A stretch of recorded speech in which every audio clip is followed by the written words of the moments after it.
lo ingatkan kung ano ko Halo istirahat. Kita alain. Assalamualaikum warahmatullahi wabarakatuh.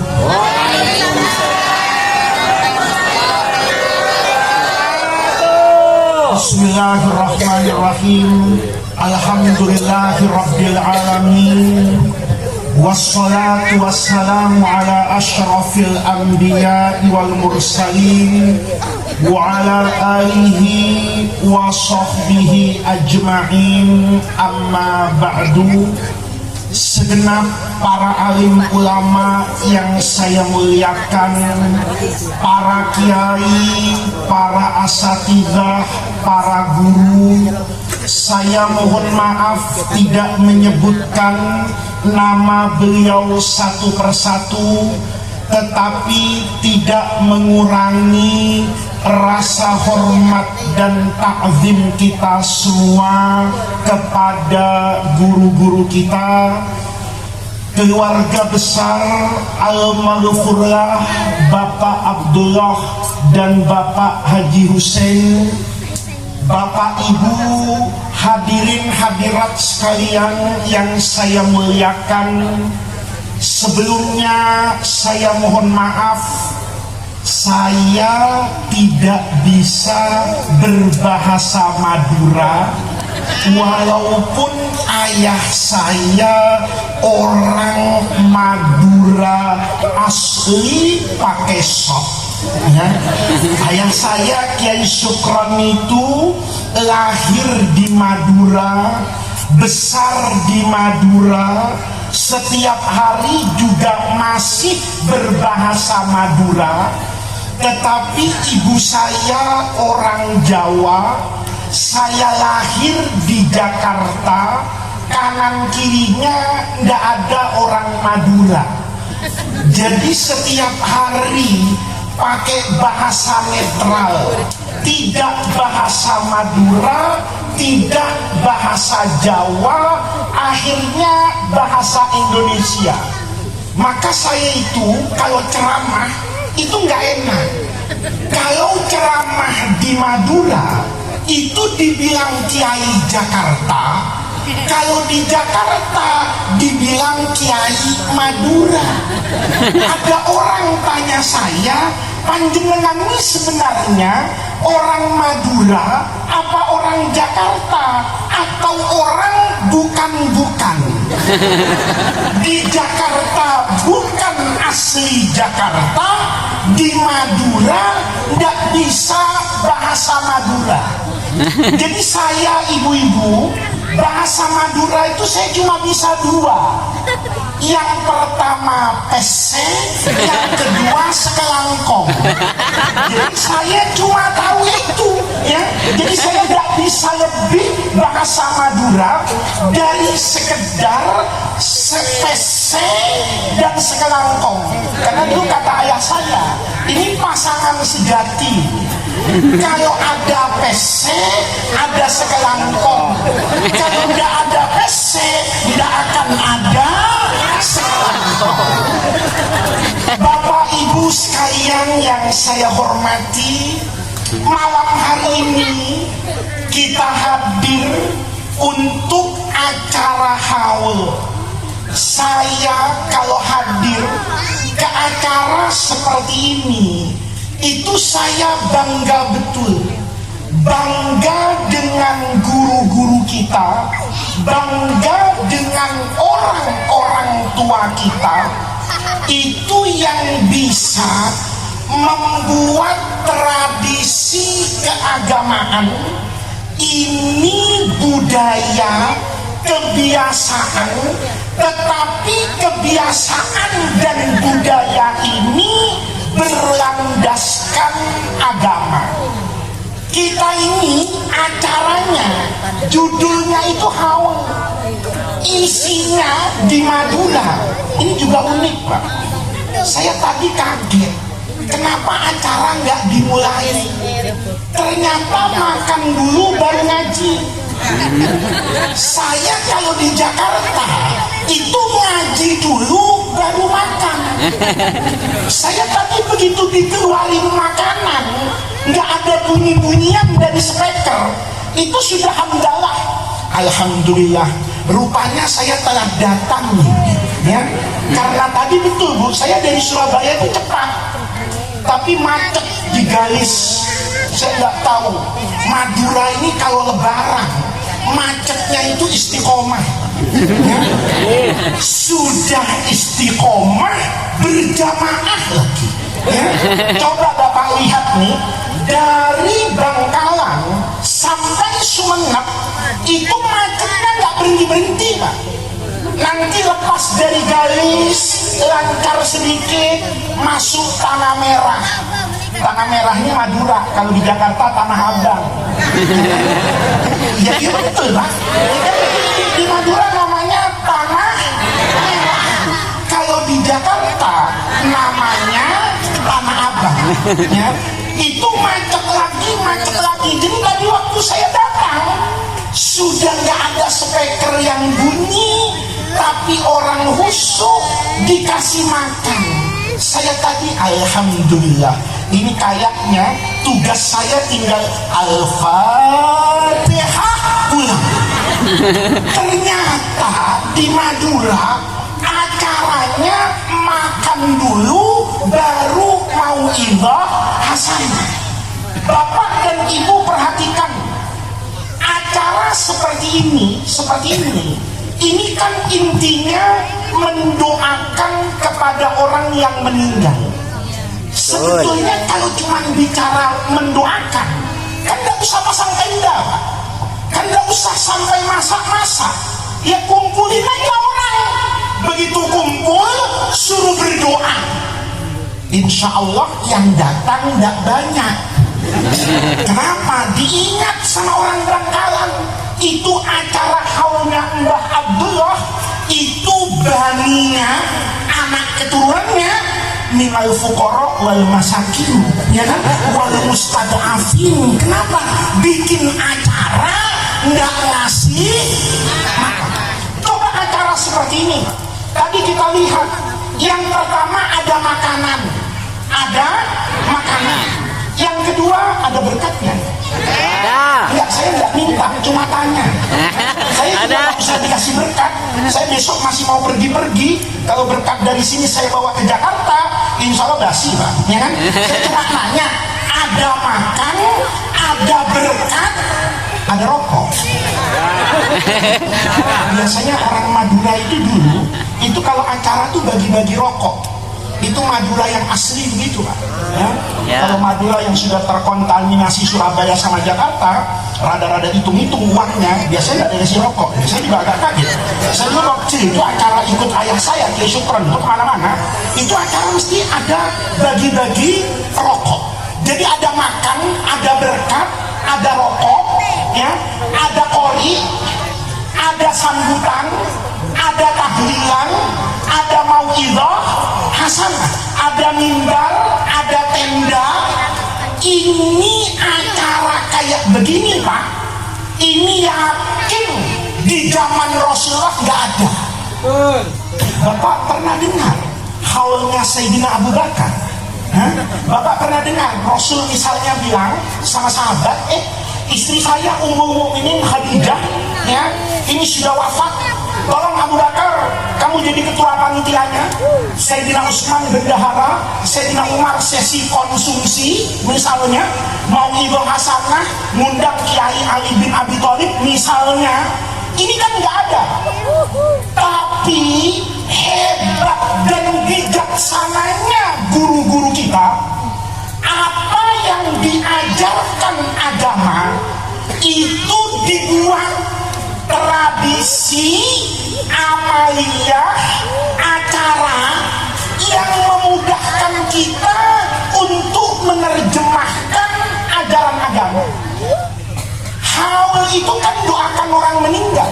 Bapak tinggal baca Quran, Bapak tinggal baca Yasin, Bapak kirim tahlil, doa, Allahumma ausil thawaba ma qara'nahu minal Qur'anil azim dan seterusnya, maka ini yang diajarkan oleh agama.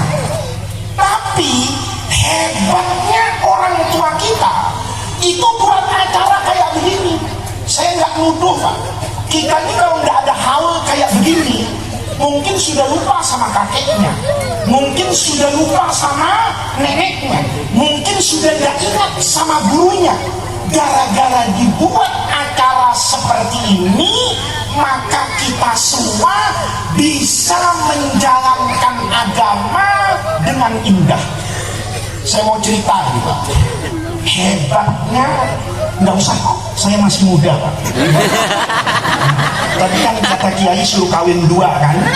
Kalau saya bapak suruh duduk, nggak ada perempuan yang mau sama saya. Ini sudah Kiai Ustadz Afin. Hebat. Kalau bicara nih Pak, tradisi keagamaan, kebijaksanaan, keteladanan kakek moyang kita orang Indonesia, itu kalau kita lihat contoh sekarang terapannya itu luar biasa. Saya dulu pernah belajar itu gimana kakek moyang kita itu mendorong orang untuk mengingat ajaran agama itu dengan menggunakan simbol. Saya punya anak saya nomor 2 itu suka sejarah. Jadi kalau jalan-jalan itu liburan dulu masih kecil, itu suka sekali ke tempat-tempat yang bersejarah. Kayak misalnya Candi Borobudur, kayak misalnya di Mojokerto itu ada bekas kerajaan Majapahit di Trawulan.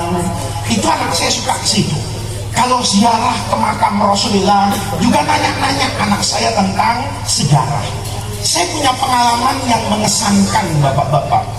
Selesai dari Candi Borobudur, anak saya tuh mau tahu hebatnya Candi Borobudur tuh kayak apa bangunannya. Saya ajak ke Candi Borobudur. Kebiasaan saya kalau masuk tempat-tempat wisata bersejarah, saya nyewa orang namanya pemandu wisata. Karena saya nanti kalau ditanya ayah anak saya nggak bisa jawab. Anak saya nanya misalnya, cungkupnya Borobudur ada berapa? Ya tentu saya nggak sempat ngitung kan. Jangankan itu, bapak yang sudah pernah ziarah ke makam Rasulullah, biar kiai di belakang saya ini, kalau saya tanya jumlah menara di Masjid Nabi berapa, nggak tahu. Tapi kalau pembimbing umroh tahu. Karena kalau nggak tahu, nggak digaji sama travelnya, kan begitu kan? Tapi kalau pembimbingnya pasti tahu. Saya kalau di Borobudur itu pasti sewa orang. Saya bilang sama anak saya, nak tunggu dulu ya. Abi mau sewa orang. Nanti orang ini jadi pemandu kita, sehingga apapun yang kamu tidak tahu dan saya tidak paham, orang itu bisa menjelaskan. Kata anak saya, iya Bu. Maka setiap apapun anak saya nanya sama orang itu. Selesai dari Borobudur, saya bilang ke anak saya, nah ini sudah sore, harus balik ke Jogja. Abahmu, ayahmu nih Abi, nanti malam ada ngaji di Jogja. Kita sholat asarnya di masjid di Jogja saja jamak takhir, supaya maghrib nanti sudah ada di Jogja. Kata anak saya, ya Abi gak apa-apa, tapi tolong carikan masjid yang bersejarah. Maka saya bilang, oh gampang nak, nanti kita sholat saja di Masjid Gede Kauman, masjid yang ada di Keraton Yogyakarta. Masuk saya Pak ke masjid itu, anak saya bilang sama saya, Abi nggak nyewa orang, untuk apa nak? Ya kan tadi di Borobudur Abi sewa orang, orang itu nanti bisa menjelaskan apa yang ada di Borobudur. Saya bilang sama anak saya, nah bapakmu ini kiai, kalau masjid yang paling ngerti masjid ini bapakmu. Fakul Qorib Hatta mu'in baca Bulughul Maram selesai. Nanti habis sholat kamu mau tanya fikih masjid, mau tanya fikih sholat, mau tanya fikih berjamaah, tanya sama bapakmu. Anak saya senyum, oh iya ya, lupa saya kalau Abdi itu kiai. Anak biasa begitu Pak ya, bapaknya dianggap kiai sama orang, tapi anak saya itu nggak pernah menganggap saya itu kiai. Anak saya itu menganggap saya ini ya bapaknya, gitu ya. Maka karena anak saya bilang gitu, ya udah Nak, pokoknya tanya apa saja nanti tanya sama bapakmu. Sholat saya Pak, selesai sholat di tempat yang saya sholat dengan anak saya di mihrab bagian depan di Masjid Keraton Jogja itu, anak saya tahu-tahu nanya, Abi, masjid ini aneh. Kata saya, apanya yang aneh? Kata anak saya, lihat ornamen. Ornamen itu gambar atau lukisan yang menempel di dinding masjid. Jadi Bapak nanti kalau tidak percaya, buktikan pidato saya. Di mihrab masjid itu ornamen gambar yang ditempel di Masjid Jogja, itu gambar buah salak. Bapak tahu salak nggak? Tahu kan salak yang coklat itu di Bangkalan banyak dulu, itu salak Bangkalan. Anak saya itu kaget, di masjid di mana-mana itu biasanya sebelah kanan lambang Allah, sebelah kiri Muhammad. Ini aneh, kok gambarnya gambar salak? Saya waktu itu nggak bisa jawab Pak. Saya bilang iya juga ya, di masjid-masjid biasanya Allah Muhammad, atau waktu sholat, atau gambar ulama kayak Khalil Bangkalan misalnya, ini gambar salah. Kata anak saya, kenapa ini gambarnya salah? Kata saya, memang kenapa Nak? Kata anak saya gini, kalaupun mau buah di, anak saya itu masih berpikiran kuno Pak. Kata anak saya, kalaupun mau buah, itu kan yang pantas kurma. Anak saya itu nganggap kalau kurma itu buahnya Nabi, ya. Kalau salak itu buahnya orang Indonesia. Ada nggak gitu? Oh, iya Pak, ya. Bapak lihat Rasulullah itu kalau puasa, begitu berbuka, Nabi itu takjilnya makan kurma. Jadi begitu ada adzan, Allahu Akbar, Allahu Akbar, itu Rasulullah biasanya ngambil kurma. Ibu di Bangkalan kalau takjil ngambil apa? Kolak. Kolak. Bapak ngambil apa? Lontong. Sama nggak sama Nabi? Sama nggak? Sebenarnya sama Pak. Kenapa Nabi begitu adzan ngambil kurma? Karena Nabi di Madinah. Coba Nabi di Bangkalan. Iya, Nabi hidupnya di mana ini? Di Bangkalan. Ya, tahu-tahu begitu sore, kata Sayyidina Abu Bakar, Nabi kita ngabuburit yuk. Kata Nabi murid, wa mahiyya ngabuburit. Dia kata Abu Bakar, wa ma adraka ma ngabuburit. Apa ngabuburit? Ngabuburit itu Rasulullah, kata Abu Bakar, kita melihat umatmu yang berdagang cari rezeki di bulan Ramadan, jual makanan, jual kue, maka tidak mustahil Rasulullah kalau hidupnya di Bangkalan mungkin takjilnya pakai apa? Kolak. Pakai kolak. Buktinya gampang kok. Bapak bayar zakat fitrah kemarin pakai apa? Beras. Rasulullah pakai kurma, gandum. Coba di Bangkalan bagi zakat fitrah pakai kurma, ada yang ngambil nggak? Mungkin sampai Ramadan depan masih 5 karung nih. Kenapa? Karena boleh jadi orang Bangkalan nggak suka makan apa ini? Kurma, sama aja. Kenapa Pak? Bapak agak bingung ya? Saya ceramah aneh Pak. Kurma itu dimakan Nabi karena Nabi itu sama dengan baju. Nabi pernah sarungan? Hah? Nabi punya BHS? Nabi punya gaya duduk? Nabi pakai amplas? Enggak. Nabi pakai awi? Enggak. Nabi pakai peci hitam? Enggak. Nabi dengan kita itu bajunya beda bentuknya, tapi substansinya sama. Jadi bapak ibu itu nggak boleh bilang ini ada baju Islami, ada baju kafir, itu enggak.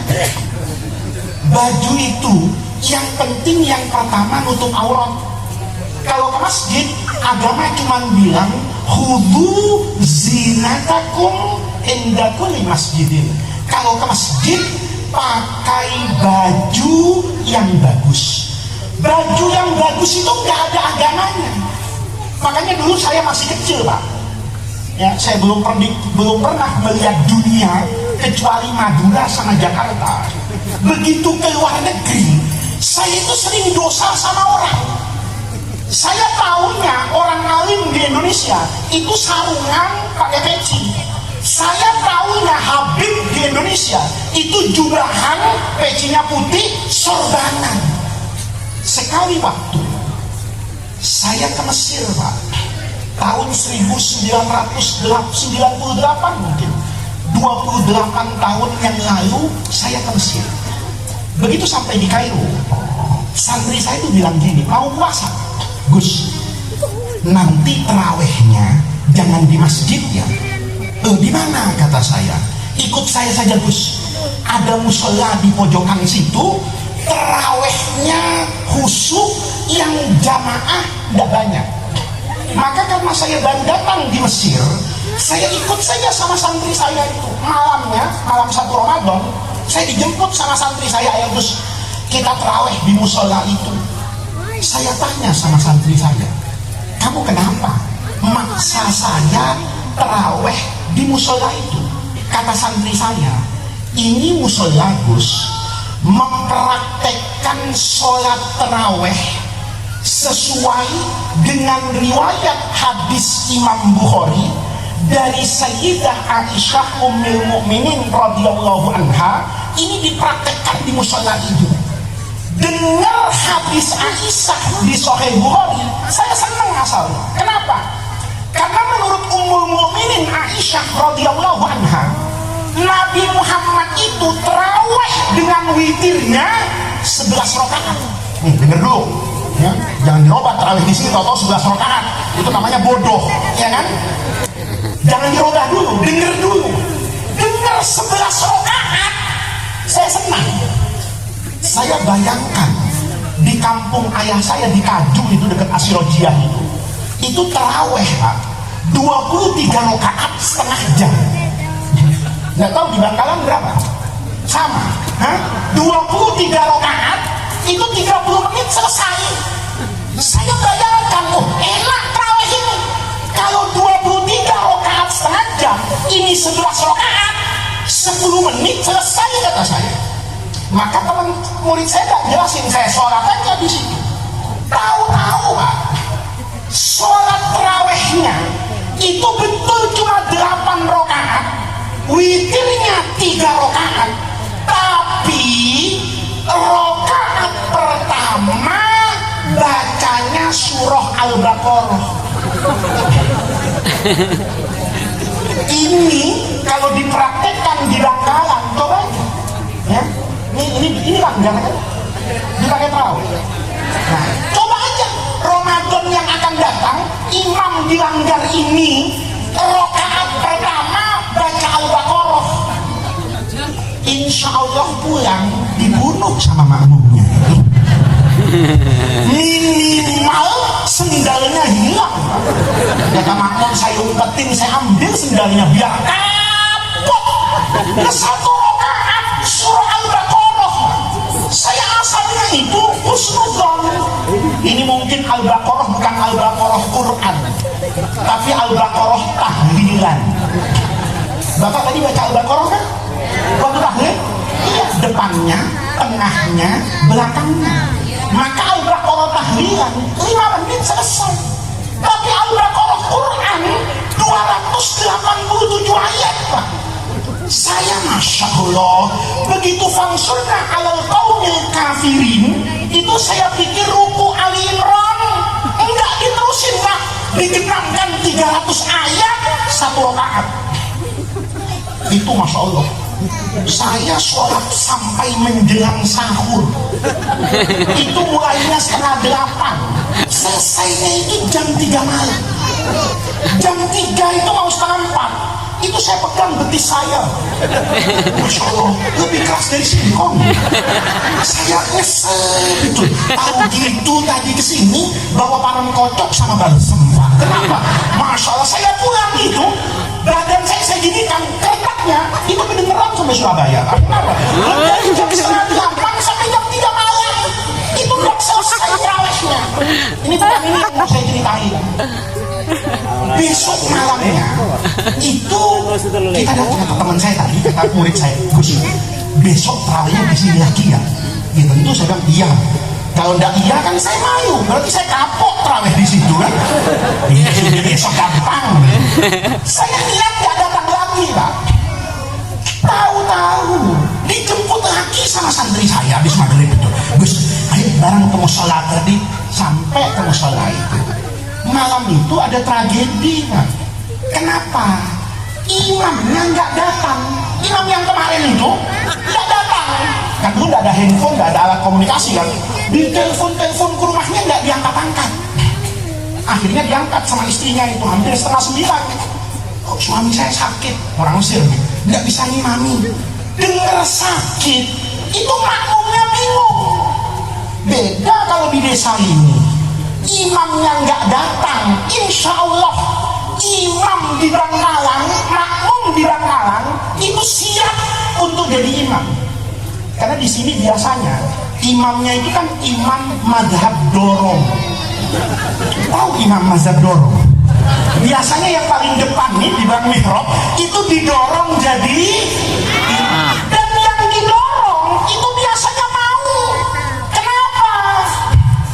Rakaat pertama alhaakumut takatsur. Rakaat kedua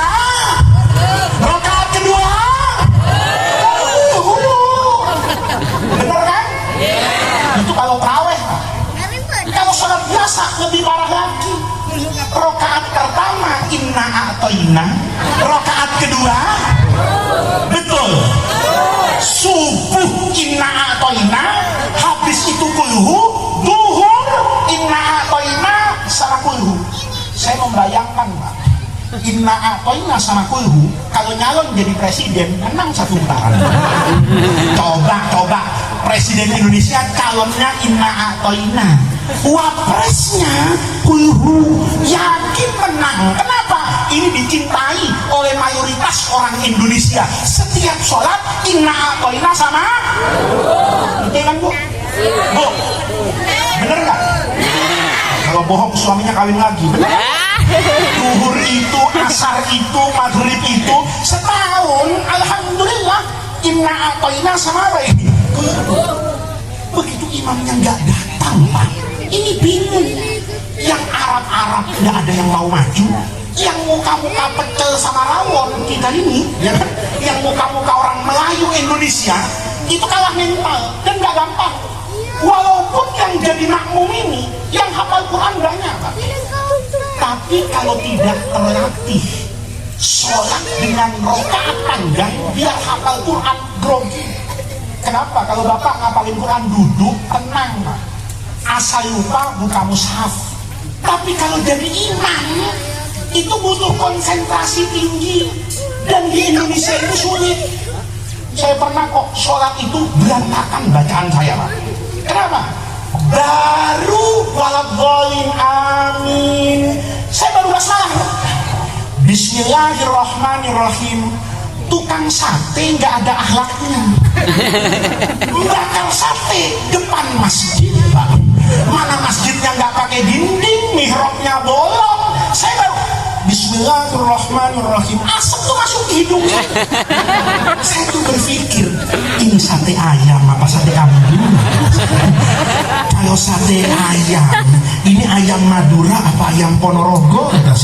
Kalau ini kambing, ini sate kambing Betawi, Tegal, apa mana ini? Kalau imamnya kayak gitu, Pak, pasti berantakan sholatnya.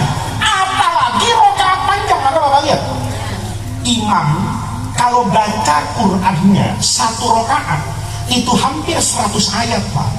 Itu pasti mukanya itu ke depan, dan Bapak nggak boleh protes. Kita ngaji, kata guru, kalau sholat itu sunnahnya ngelihat tempat sujud. Tapi untuk sekarang saya belum percaya juga kalau dia khusyuk. Tidak semua yang ngelihat tempat sujud itu khusyuk. Ada orang ngelihat tempat sujud, ngelihat sarung di depannya. Bagus betul. Beli di mana harganya? Yang lurus ke depan itu juga belum tentu kalau ibu-ibu tuh khusyuk. Kadang-kadang lihat sajadah tetangganya. Ini sajadah beli di Mekah apa di Turki kan dia tidak pasti. Maka orang yang ke depan itu Pak, kalau rokaatnya panjang, itu dia bukan sekedar meninggalkan sunnah, tapi dia sedang visualisasi Al-Quran supaya ayatnya tidak ada yang terlewatkan. Jadi kalau Bapak Qurannya dihafal panjang, itu harus tahu Pak, halaman ini atasnya ayat apa, bawahnya apa, dibalik ayat yang atas apa, yang bawah apa. Kalau nggak ingat itu, bisa-bisa ngebaliknya itu lengkap. Ketika ayatnya 300, bisa jadi ada yang tercecer puluhan ayat karena tidak sadar, karena tidak melakukan visualisasi Quran. Maka nggak gampang. Ketika dia jadi imam Pak, nggak datang, itu nggak ada orang berani maju. Tahu-tahu ada orang Arab, saya masih ingat betul karena saya di depan. Orang Arab Mesir maju ke depan Pak, nggak pakai peci, rambutnya tuh bagus, usianya masih 40 tahun, rambutnya itu saya ingat betul tahun 98 itu kayak rambutnya David Beckham. Tahu David Beckham? Ya, itu pemain Manchester ke Real Madrid, ya, bukan Madura United. Ya. MU ini Manchester United, bukan Madura United. Itu rambutnya Pak, nggak pakai peci, disasat bagus, orangnya ganteng, nggak pakai peci, pakai celana, itu musim dingin, celana jeans Pak yang warna hitam, pakai baju putih dalamnya dasi merah, pakai jaket kulit. Ini kalau di Bangkalan biasanya anggota DPRD fraksi PDI Perjuangan. Tahu-tahu maju jadi imam, dari nyuruh Pak. Saya dalam hati itu suudzon, buruk sangka. Kenapa? Ini nggak ada tampang orang alim kalau di Madura, nggak pakai peci, ya, pakai jaket kulit, pakai celana, main maju aja ke depan karena nggak ditunggu sampai 10 menit, nggak ada yang maju jadi imam. Maka dia maju. Begitu maju, hati saya itu kotor sama Allah. Ngomong, ini yang kata guru saya di pesantren, halakam ru'un lam ya'rif qadra nafsihi. Hancur orang kalau nggak ngukur dirinya. Main maju aja, dia pikir ini di Indonesia, inna atoina sama kulhu, maju dia. Nggak ada tampang orang alim, nggak pakai peci, wangi, nyekis, kalau casting sinetron, menang nih orang. Banteng, bersih, rapi, maju Pak. Saya masih ingat. Begitu sampai di depan, itu nanya ke saya. Kebetulan saya ada di sebelah kiri beliau. Dia nanya, taraweh semalam itu sampai surah apa? Dan sekarang saya harus baca surah apa? Saya ingat betul. Saya jawab, sekarang baca surah Al-A'raf. Nih, juz 8 mau masuk juz 9. Saya ngomong surah Al-A'raf, itu kalau bahasa Betawinya, bahasa orang Jakarta, saya ngomong surah Al-A'raf, hati saya itu ngomong, mampus lu. Kenapa? Dia main maju aja. Begitu maju, dia baru nanya, surah apa? Kan mestinya nanya dulu, ini terawih surah apa? Begitu saya bilang Al-A'raf, saya dalam hati itu ngomong, mampus lu. Kenapa? Bapak tanya sama semua orang yang hafal Quran, 10 juz pertama Al-Quran itu yang surahnya panjang-panjang itu yang cukup sulit untuk dihafal, itu diantaranya surah Al-A'raf. Jadi kalau ada orang hafal Quran, surah Al-A'raf lancar, sama Ar-Rahman. Ar-Rahman kan juga gitu Pak, kebanyakan fabi ayyi ala'i rabbikuma tukadzibun. Itu ada teman saya, bisa memulai, nggak bisa mengakhiri. Jadi baca surah Ar-Rahman itu, fabi ayyi ala'i rabbikuma tukadzibun, itu apa terus? Dia nggak tahu ujungnya yang mana. Hati-hati Pak, ya. Bapak jangan sampai bisa memulai tapi tidak bisa mengakhiri. Itu Ar-Rahman. Al-A'raf itu agak sulit Pak. Maka orang kalau hafal Al-A'raf itu surah yang lain itu mudah. Begitu saya bilang Al-A'raf, mampus lu. Tahu-tahu itu orang rokaat pertama Al-A'raf itu dibaca utuh, tidak ada salahnya. Rokaat kedua masuk surah Al-Anfal itu mudah, ditambah surah At-Taubah juz 10. Satu rokaat dan satu sholat dua rokaat dia menyelesaikan hampir 2 juz setengah Al-Quran. Begitu selesai sholat, saya tanya sama pengurus musola, itu siapa? Itu guru besar tafsir, hafal Quran dengan qiraat asyarah yang masyhurah. Saya Pak nggak mikirin sahur, saya kejar orang itu keluar musola tuh, saya cium tangannya, guru saya minta maaf. Dia kaget, nggak pernah ketemu, tahu-tahu saya minta maaf. Dia bilang sama saya, rasanya kita baru pertama kali ketemu. Iya Pak, saya baru pertama ketemu Bapak, tapi saya banyak dosa sama Bapak. Dia nanya, dosa apa? Saya bilang, udah Pak, pokoknya dosa saya banyak, maafin ya. Kenapa? Saya lupa ini di Mesir. Nanti Bapak juga gitu kok ke Inggris, ya. Siapa tahu Bapak ke Inggris, ya. Nanti sholat, ya, di kandangnya Chelsea itu, ya, di St. James Park itu nanti imamnya Pak, itu pakai jas, pakai dasi, biasa aja. Kenapa? Menurut orang Inggris itu pakaian yang sama dengan di Keraton Jogja. Itu adik saya itu sekolah di Jogja. Kata ayah saya, adikmu tengokin itu di Jogja. Saya nengokin Pak, ngasih uang, zaman itu kan transfer masih sulit. Saya di Jogja, biasanya saya ke Jogja itu hari Senin. Tahu-tahu di waktu itu saya hari Jumat ke Jogja. Maka saya bilang sama adik saya, Faruk namanya, Faruk, kita Jumatan yuk di Masjid Keraton. Ayo, diantar saya Masjid Keraton. Ada bilalnya, idza shahidal khatibu ala mimbar, berdiri orang Pak. Pakai apa? Belangkon, gitu. Pakai belangkon, pakai beskap, pakai sarung ganti. Ini kalau di Jakarta dalang mau layangan. Saya tanya sama adik saya, ini serius kiainya? Kata saya. Adik saya itu nyala saya, iyalah ini kiai, ini kan di Keraton Jogja ya Pak. Ini saya ceramah ke sini gara-gara tadi ini bapak-bapak kolak itu kan. Jadi orang tuh mau pakai peci hitam, mau pakai peci putih, mau pakai belangkon, mau sarungan, mau celanaan, itu tergantung ada di mana. Bapak di Madura jangan coba-coba pakai celana, nggak dianggap kiai. Ayo, Bapak misalnya pernah lihat muka saya, yakin kalau ini Muhammad Faris. Tapi saya datang ke sini pakai celana jeans yang hijau, pakai kaos Manchester misalnya, rambut saya gondrong, dicat sedikit, kira-kira bisa ceramah nggak sama Bapak? Hah? Enggak, kenapa? Karena menurut Bapak pakaian begitu bukan pakaiannya kiai, bukan pakaiannya tokoh agama. Menurut standar sini, gila, ya. Jadi Rasulullah ini gara-gara salah. Bapak bisa dengar sama saya nih, ini gara-gara salah. Jadi orang tuh mau kurma kek, mau apel itu gak ada urusan. Anak saya punya pikiran kalau Islam itu harusnya kurma. Saya bilang sama anak saya, nah kalau sampai baju, buah, binatang ada agamanya, kasihan burung gereja. Kalau nanti ke masjid diusir sama orang masjid, kamu bukan burung masjid, burung gereja. Kalau burung gereja ke masjid Bapak usir, lalu kapan dia dapat hidayah? Kan begitu Pak. Jadi ini semua tidak ada agamanya. Anak saya ngotot, tapi Abi mau kurma kek, mau salah, yang penting saya nanya, kenapa bukan Allah?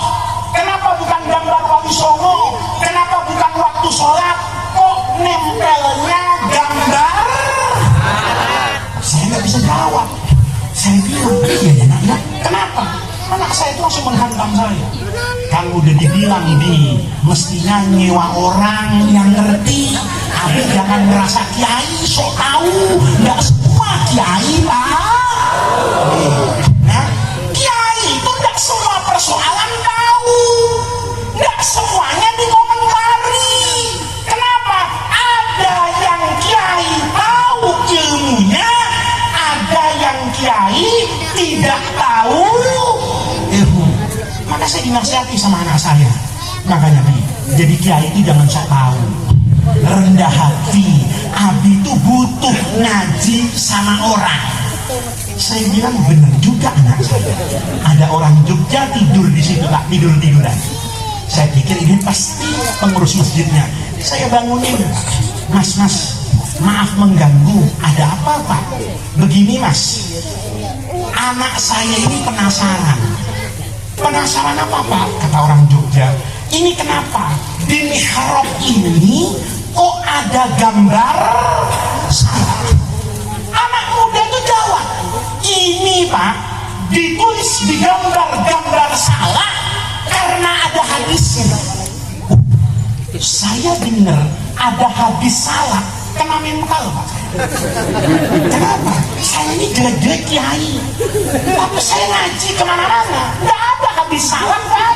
Kok Nabi nggak pernah ke kalau Nabi pernah ke Bangkalan kan tahu salah Bangkalan, kalau Nabi pernah ke Bali tahu salah Bali, Nabi ke Magelang tahu salah pondok yang enak itu. Karena Nabi nggak pernah. Saya masa iya ada hadis salah kan? Ya kan tahuan cuma satu Pak, saya yang bodoh dia pintar gitu aja kan itu. Karena dia malah ini nempel Pak sama mbah kita itu karena ada hadisnya.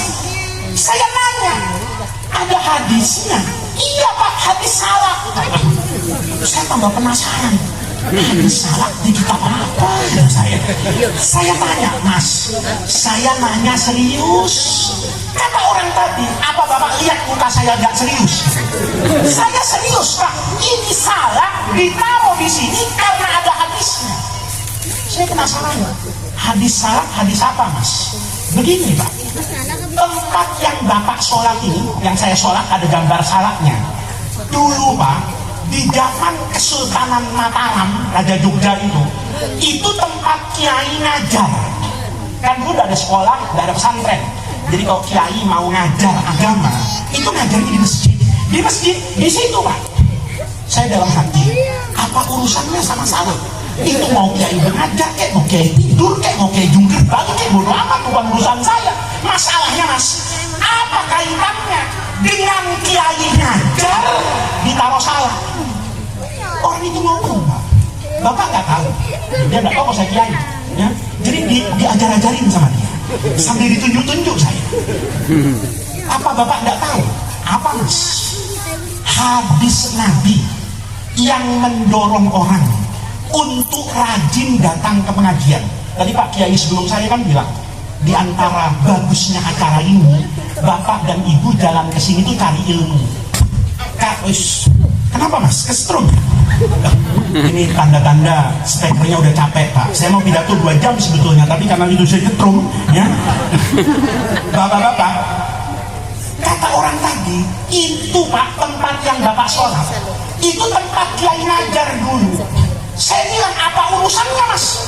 Kiai ngajar, kiai menyebarkan ilmu dengan salah. Kata dia, ada hadisnya Pak. Hadis yang mendorong orang supaya rajin datang ke majelis ilmu, rajin datang ngaji, itu bunyinya man salaka tariqan yaltamisu fihi ilman sahalallahu lahu bihi tariqan ilal jannah. Dia jawab begitu Pak, saya langsung diam.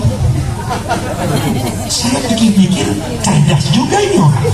Saya ngaji hadis man salaka, man salaka, man barang siapa orang, salaka itu yang berjalan kaki kayak Bapak nih dari rumah ke sini.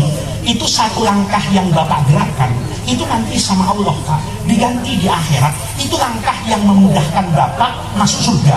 Jadi kalau Bapak semakin jauh rumahnya ke sini, itu pahalanya semakin besar, ke surganya semakin mudah. Hadisnya man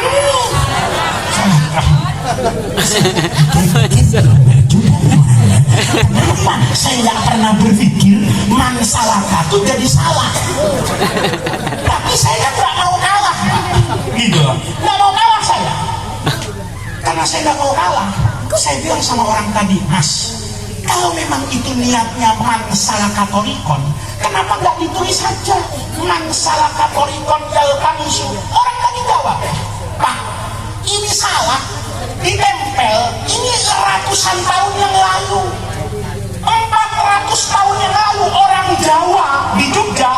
disuruh ngapalin mansalaka torikon, pusing. Wong Fatihah aja nggak lempeng. Ini nggak ada orang Jawa di sini.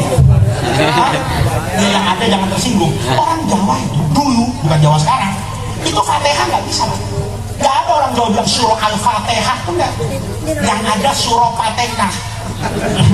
Alhamdulillahi Rabbil, bukan alamin, ngalamin. Kata guru baginda, alamin, ngalamin. Kata orang tadi, Fatihah aja susah, ditambah mansalaka, pusing dia. Maka supaya nggak pusing, sama kakek kami digambar salah. Asal lihat salah, ingat mansalaka. Cakep nggak?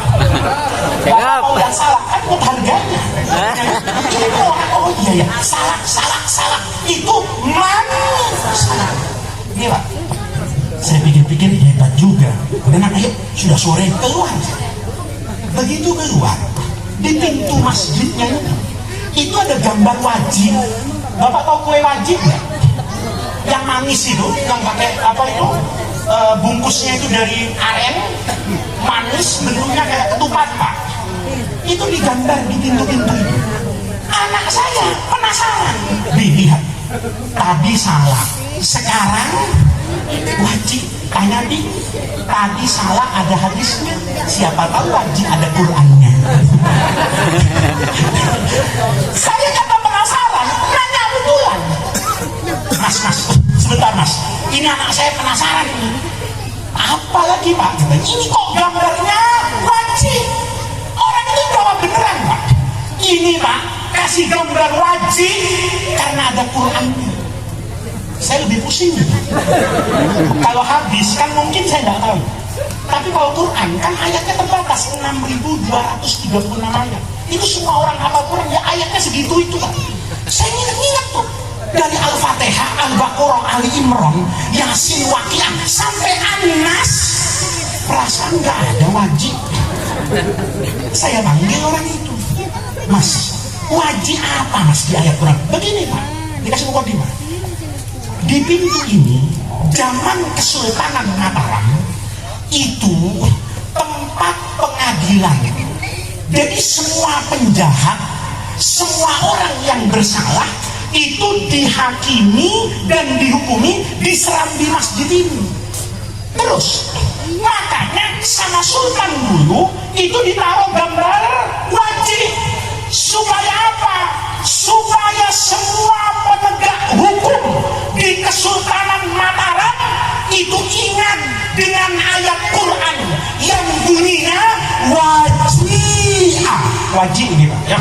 Waji'ah yaumaidin bidahannama yaumaidin yatadakkarul insanu masa'a. Semua hakim dikasih tahu, nanti kalian polisi, hakim, jaksa, KPK, penegak hukum, nanti hari kiamat begitu sampai di akhirat kalian akan diperlihatkan neraka jahanam. Jangan coba-coba bermain hukum, yang salah dikatakan benar, yang benar dikatakan salah. Nanti hakim yang seperti itu, polisi yang seperti itu, jaksa yang seperti itu akan Allah masukkan ke neraka jahanam. Ayatnya ada bunyi wajib, tempel wajib. Saya dengar itu, cita-cita saya kalau jadi presiden, semua polisi saya pasangin wajib. Bener nggak? Semua hakim di pengadilan loh, saya tempelin wajib. Jaksa saya tempelin wajib. Polisi, jaksa, hakim, jangan bermain-main dengan hukum. Kalau kau hari ini berjaya di negeri ini tapi mempermainkan hukum, rasa keadilan rakyat, nanti dibakar oleh Allah di neraka jahanam. Lambangnya itu boleh itu. Ada Kapolres Bangkalan enggak? Supaya kantornya itu kasih wajib. Insya Allah besok tidak ada polisi yang kali salah-salah Bapak di jalanan. Kenapa? Begitu prit, Bapak sudah benar, ingat Pak polisi, nilang saya ada wajib nanti di neraka. Bagus nggak Pak? Salah ingat ngaji, wajib ingat neraka. Terakhir keluar. Ya, ini nggak saya terangin semua Pak. Kalau semasjid saya terangin sampai subuh kita ngaji. Begitu sampai di depan, anak saya tuh narik tangan saya. Ini masjid yang memang unik nih. Kenapa? Lihat halamannya di depan masjid itu Pak, yang kalau di Madura tempat orang parkir sepeda motor, mobil, itu ditanami pohon sawo. Bapak tahu sawo? Sawo, ditanam sawo. Kata anak saya, salah ada hadisnya, wajib ada Qurannya. Coba tanya, siapa tahu sawo ada ijma ulamanya? Saya penasaran, saya panggil lagi orang tadi.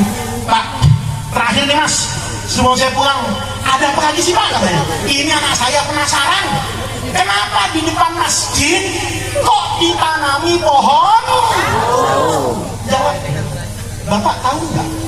Orang kalau masuk masjid, pekerjaan apa yang paling afdol dikerjakan di masjid? Saya jawab sholat berjamaah. Soal pengajian, soal acara itu kan bonus Pak. Tapi masjid didirikan itu tujuan utamanya untuk sholat. Makanya Bapak masjid itu penuhin.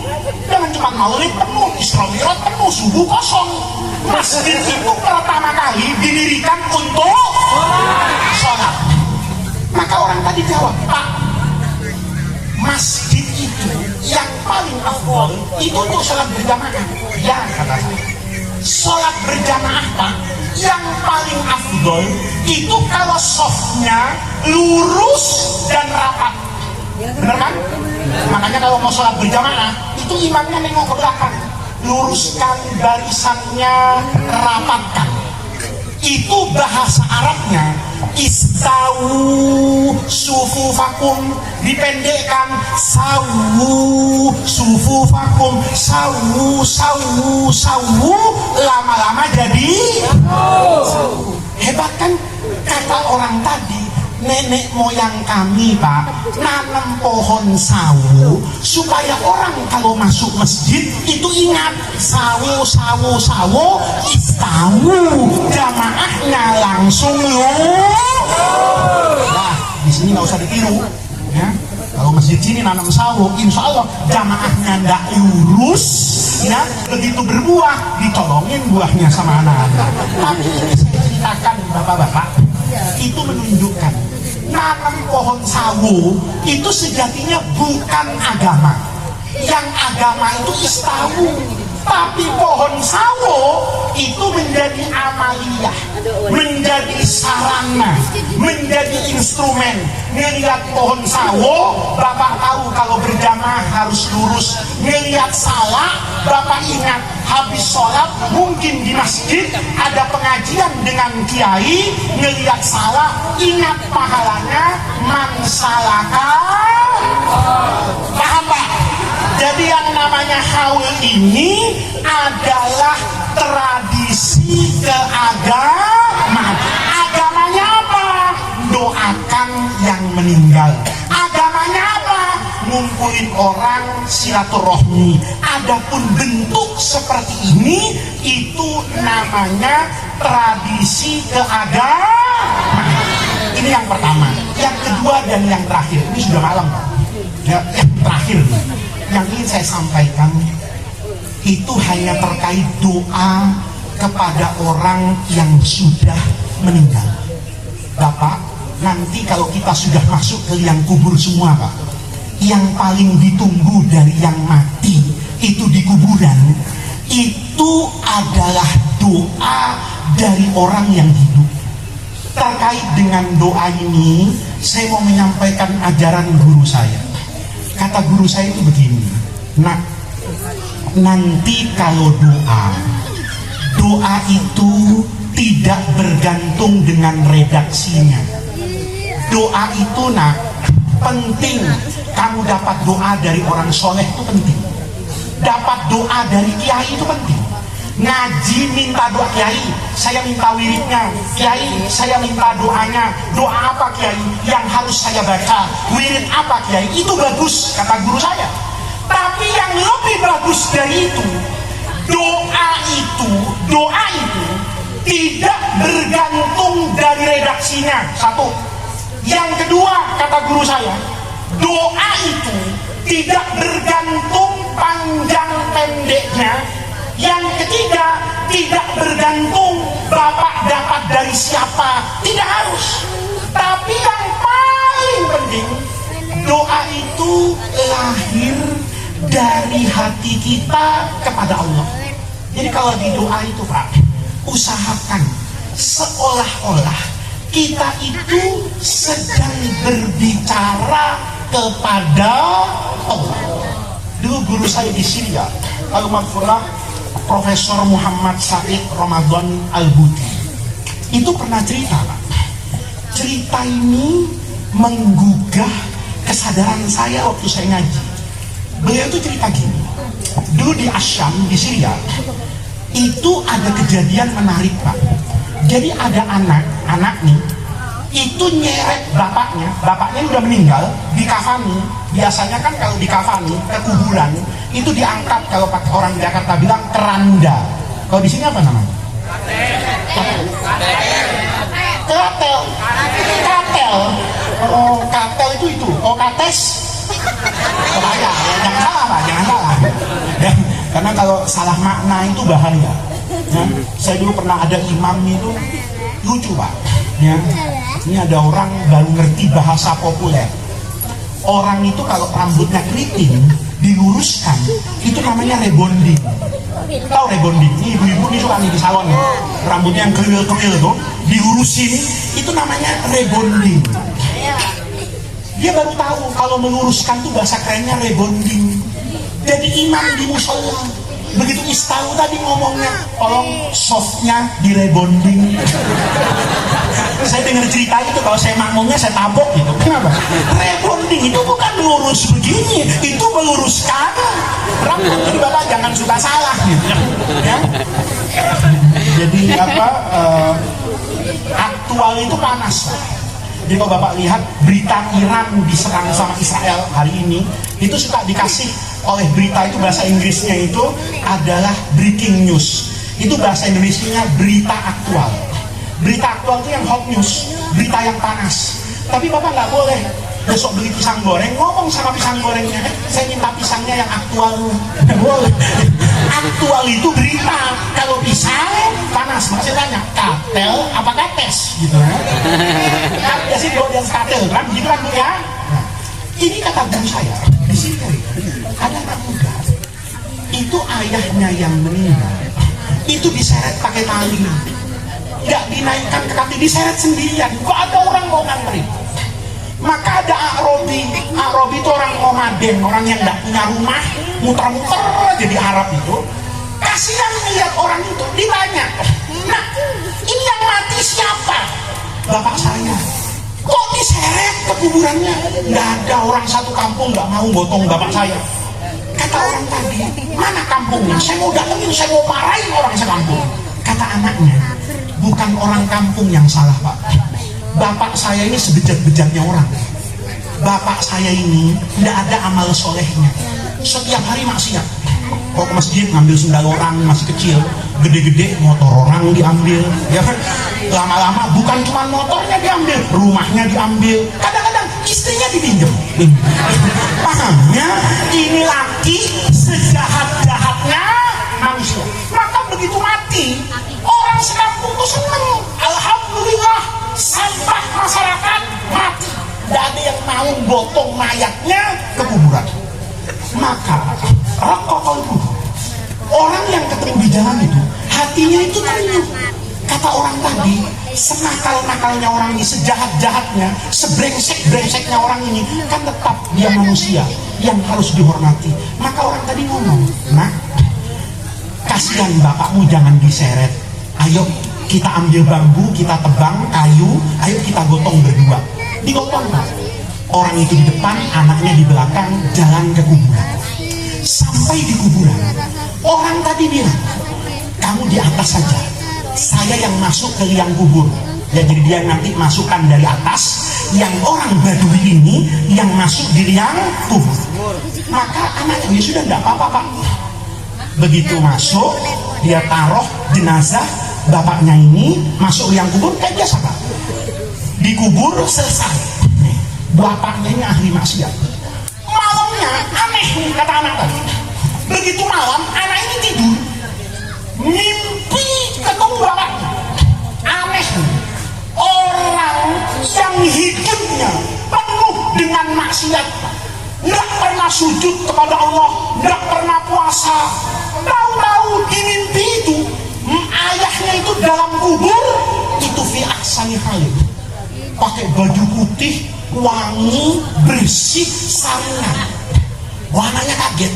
Oh, di Bangkalan aja nggak pernah sarungan waktu hidup. Ini kenapa di kuburan bapak saya sarungan, Pak? Bersih, wangi. Maka dalam mimpi itu anaknya itu refleks bertanya, Pak, ma fa'alallahu bika, apa yang Allah berikan kepadamu di liang kubur? Bapaknya bilang, khairan, saya nak dapat kebaikan. Sampai di sini anaknya tuh terbangun Pak, kaget karena bapaknya orang jahat, tapi mimpinya di kuburan bapaknya orang apa ini? Baik. Maka kaget, kata anaknya, ini bunga tidur, saya kepikiran bapak mungkin sekarang lagi digoreng, direbus sama malaikat, disiksa. Saya kepikiran itu jadi mimpi kayak gini. Sudah tidur lagi, tidur. Besok malamnya mimpi lagi. Nih, kata guru saya naik kuda. Kalau sekarang mungkin naik Yamaha NMAX Pak. Ya? Begitu mimpi di kuburan, bapaknya ini sekarang sorbanan Pak. Pakai jubah, naik Yamaha NMAX masih balik. Kata anaknya, Pak, mafa'alallahu bika, khairan, saya dapat kebaikan. Bangun lagi. Kok bisa begitu ya? Tapi dia pikir, ini mimpi, nggak mungkin bapak punya PCX, ya? Wong pinjol aja nggak lunas di Madura, ya kan? Hutangnya sih apa gitu. Begitu Pak. Besok malamnya lebih parah lagi. Bajunya bagus, naik Innova. Ya. Kali ini mimpinya lebih panjang. Dia tanyakan, kok bapak bajunya bagus, bapak kok bersih, gemuk, wangi, naik mobil lagi? Mafa'alallahu bika, apa yang Allah berikan kepada bapak? Apa kata orang tadi? Khairan, Allah kasih saya kebaikan. Anaknya tuh jawab, kok bisa? Sholat enggak, main judi sering, ya kan? Enggak pernah puasa, nyakitin tetangga, kok bisa? Allah kasih kebaikan kepada bapak. Bapaknya itu ngomong, di doa indah kayak Arabi. Tahu nggak?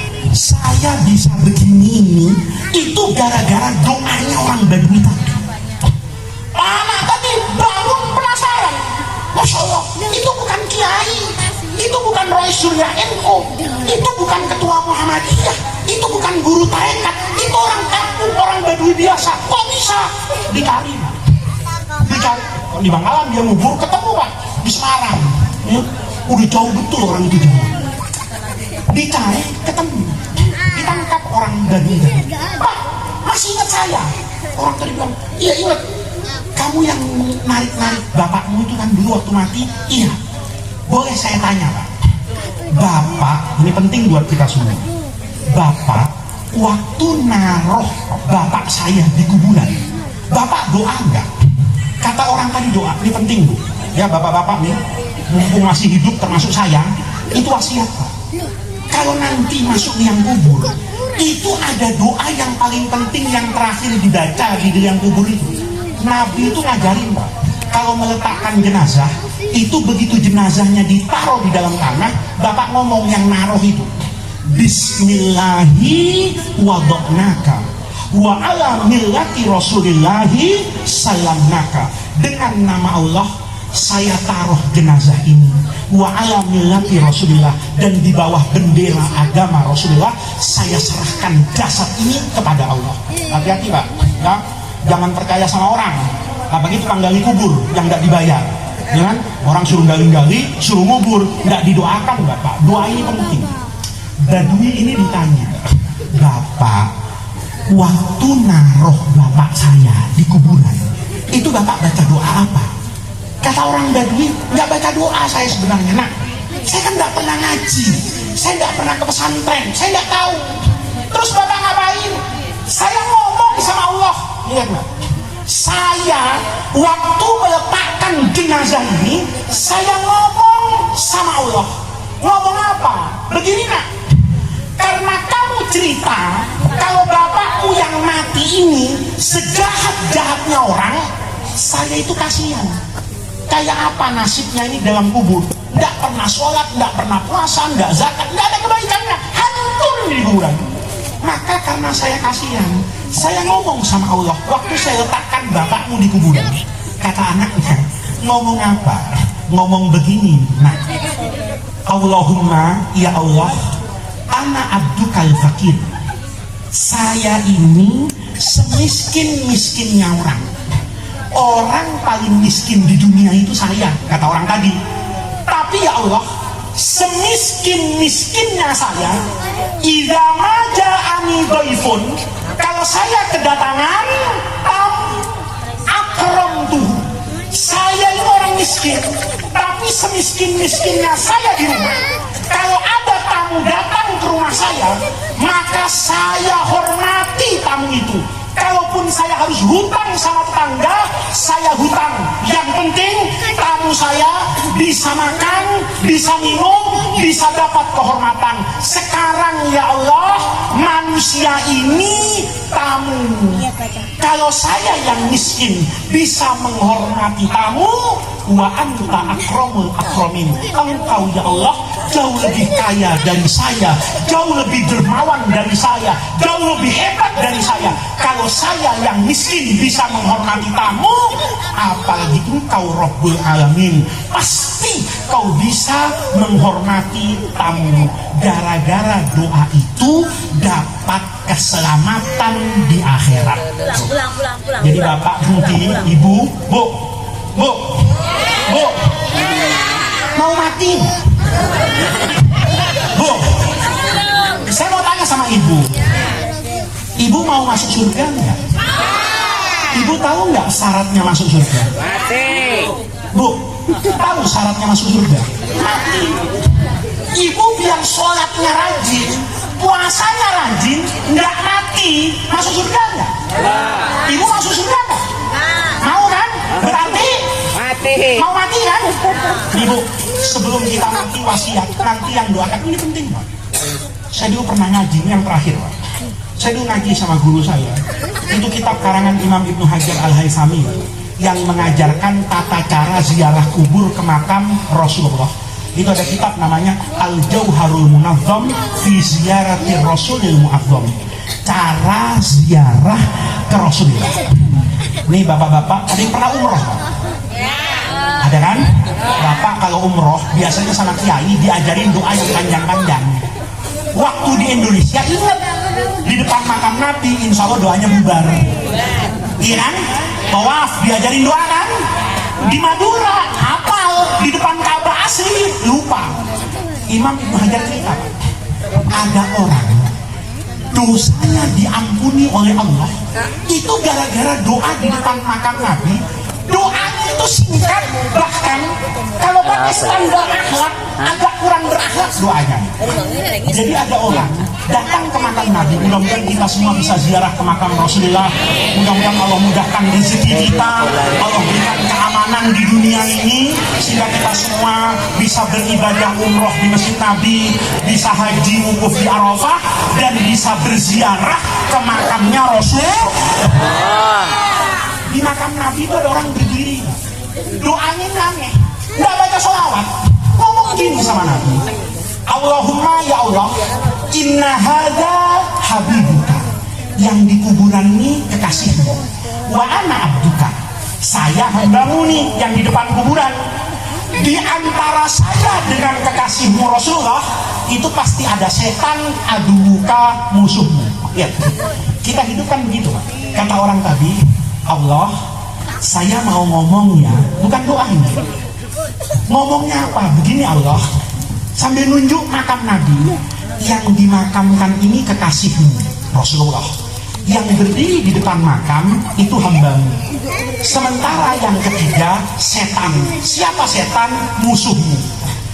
Fa'in ghafartani, kalau engkau ampuni dosa saya, fariha habibuka, Nabi senang, wahazina adubuka, setan sedih. Kan kalau saya diampuni dosanya, maka saya masuk ke surga. Kalau saya masuk surga, Nabi senang. Kenapa? Umatnya mayoritas masuk ke dalam surga. Setan nangis. Kenapa nangis? Gagal membawa umatnya Rasulullah ke dalam surga.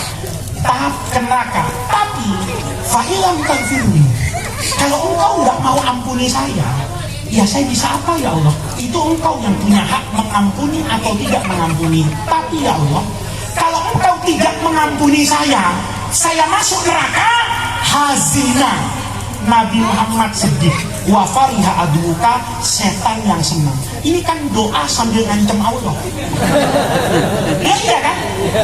Allah mau Nabi ketawa apa nangis? Kalau Allah mau Nabi ketawa, bawa saya ke surga. Tapi kalau Allah mau masukkan saya ke neraka, saya mau bilang apa? Tapi Allah, Nabi Muhammad sedih, setan senang. Tahu Pak? Habis baca doa ini, orang itu pergi. Malamnya itu ulama semadinah mimpi didatangi Rasulullah. Kata Nabi sama Kiai, Nabi itu kayak bawa TikTok Pak, ya, cuman belum ada bawa Instagram foto. Kata Nabi, cari orang ini. Mimpi semua Kiai Bangkalan, Kiai Sampang, Kiai Pamekasan semua mimpi bahwa Nabi Muhammad tuh bawa gambar orang ini. Kata Nabi Muhammad, cari orang ini. Maka Kiai yang mimpi nanya, kenapa ya Rasulullah harus cari orang itu? Basyirhu, kasih kabar gembira, bi annallaha qad ghafara lahu, Allah sudah ampuni dosanya. Lihat Pak, doa itu yang penting dari dalam hati. Maka ngajinya malam hari ini dapat dua ilmu. Yang pertama, tradisi keagamaan ini memang tidak ada di zaman Rasulullah, tetapi yang kita kerjakan semuanya diperintahkan oleh Rasulullah. Bentuk kegiatannya itu adalah instrumen hari ini supaya kita lebih mudah beragama kepada Allah. Yang kedua, doa itu yang paling utama kalau dia lahir dari dalam hati kita semua. Semakin bersih ucapan kita kepada Allah, semakin tulus, maka doa itu semakin besar kemungkinannya diijabah oleh Allah Subhanahu wa ta'ala. Maka mari kita tutup pengajian kita malam hari ini dengan membacakan suratul Fatihah. Semoga dengan keberkahan bacaan Ummul Quran ini Allah ampuni semua dosa almarhum dan almarhumah, semua dosa keluarga kita, khilaf dan kesalahannya diampuni oleh Allah, dimudahkan perjalanannya menuju ridho dan rahmat Allah di dalam surganya. Mudah-mudahan kita yang hadir pada malam hari ini semuanya mendapatkan kebaikan, mendapatkan keberkahan. Mudah-mudahan salaka torikon, langkah kaki yang kita gerakkan ke majlis ini menjadi tawassul dan wasilah kita semua untuk mendapatkan khairat dunia wal akhirah. Al-Fatihatu biniyatil qabul wa tamami kulli syu'rin wa ma'mul wa ila hadratin Nabi Mustafa Muhammadir Rasulillahi. Al-Fatihah. A'udzu billahi minasyaitonir rajim. Bismillahirrahmanirrahim. Alhamdulillahi rabbil alamin arrahmanir rahim maliki yaumiddin. Iyyaka na'budu wa iyyaka nasta'in. Ihdinas siratal mustaqim. Siratal ladzina an'amta 'alaihim ghairil maghdubi 'alaihim waladdallin. Amin. Allahumma bihaqqil Fatihah wa bisirril Fatihah wa bikaramatil Fatihah wa bimu'jizatil Fatihah wa bijahi man unzilat alaihil Fatihah ya farijal hamni ya kashifal ghammi ya man li abdihi yaghfir wa yarham. Allahumma inna nas'aluka wa natawajjahu ilaika bijahi nabiyyika Muhammadin sallallahu alaihi wasallam nabiyyir rahmah.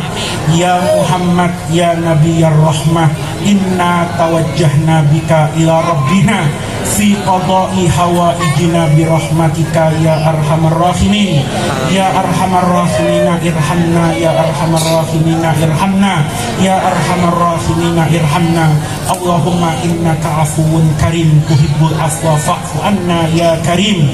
Rabbana atina min ladunka rahmah wa hayyi lana min amrina rasyada. Rabbana atina fid dunya hasanah wa fil akhirati hasanah wa qina adzabannar. Subhana rabbika rabbil izzati amma yasifun wa salamun alal mursalina walhamdulillahi rabbil alamin. Terima kasih, kurang lebihnya saya mohon maaf. Wallahul muwaffiq ila aqwamit thoriq. Wassalamu alaikum warahmatullahi wabarakatuh.